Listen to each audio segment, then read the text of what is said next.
Hey, what's going on everyone? It's Games from Almost in Full Color.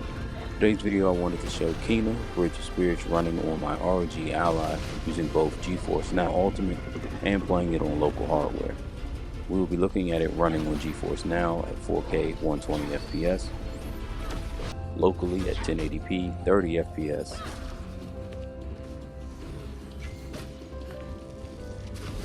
and also locally 720p at 60 FPS.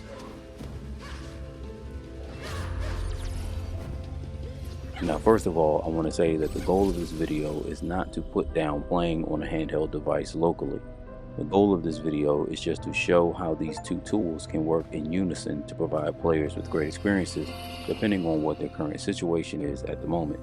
By situation, I mean, are you sitting at home or somewhere that you have access to a Wi-Fi connection that is greater than 100 megabits down? Or maybe you're out somewhere that has no internet connection you can use, or maybe even none at all.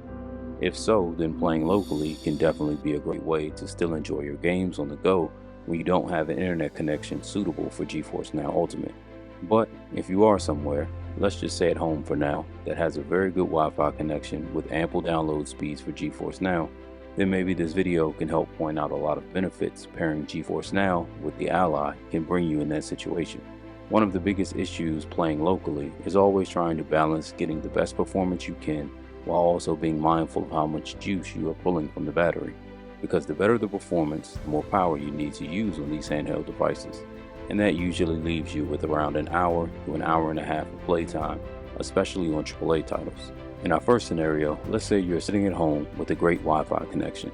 GeForce Now Ultimate would alleviate you from having to do the dance of performance versus battery life and allow you to get the best performance possible while maintaining a very minimal battery draw on your device.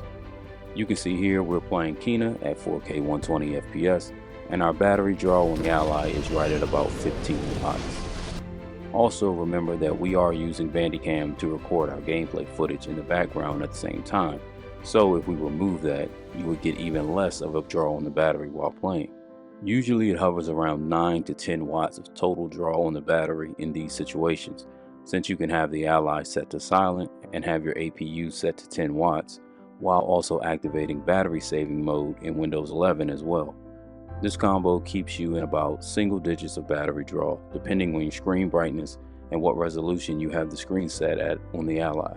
I usually keep it at 120 FPS and 1080p since a draw of 9 to 10 watts is great in my opinion for 4K 120 FPS gaming and gives me around 3 to 3.5 hours of gameplay before needing a charge.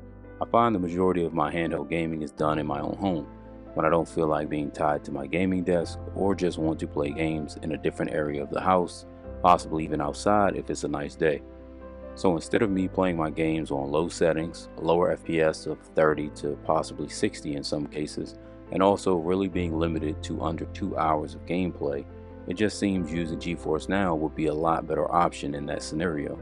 Since all my games are accessed on GeForce Now through Steam, Epic, and GOG, I also don't have to worry about losing my games or not having ownership of them, because I have the exact same ownership as all other PC players who buy their games the exact same way.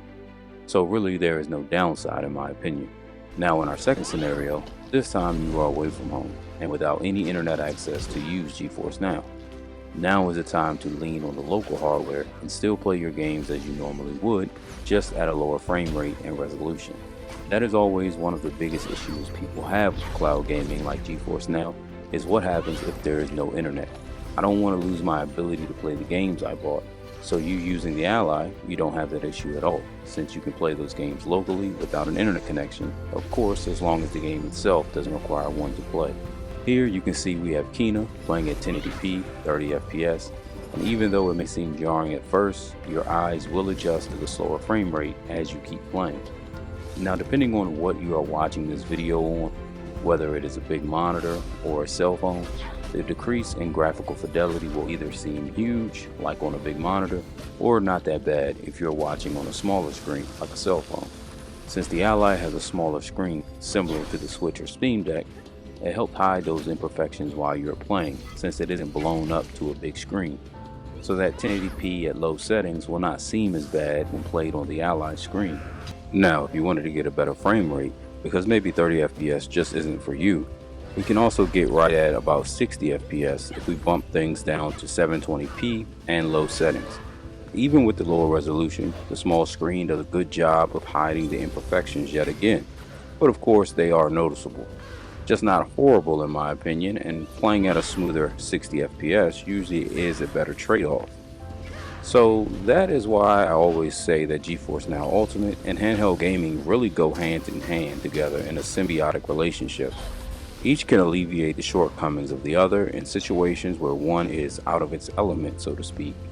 If you're at home with great Wi-Fi, the GeForce Now can remove the headache of picking resolution, what settings to use, what frame rate to target, and how much battery am I using, and just let you play fully maxed out settings at a crispy 4K 120 FPS with very minimal battery draw.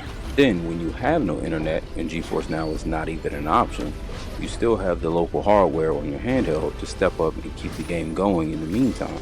So with that being said, I hope you all enjoyed the video, and as always, we appreciate all of the support you've given the channel.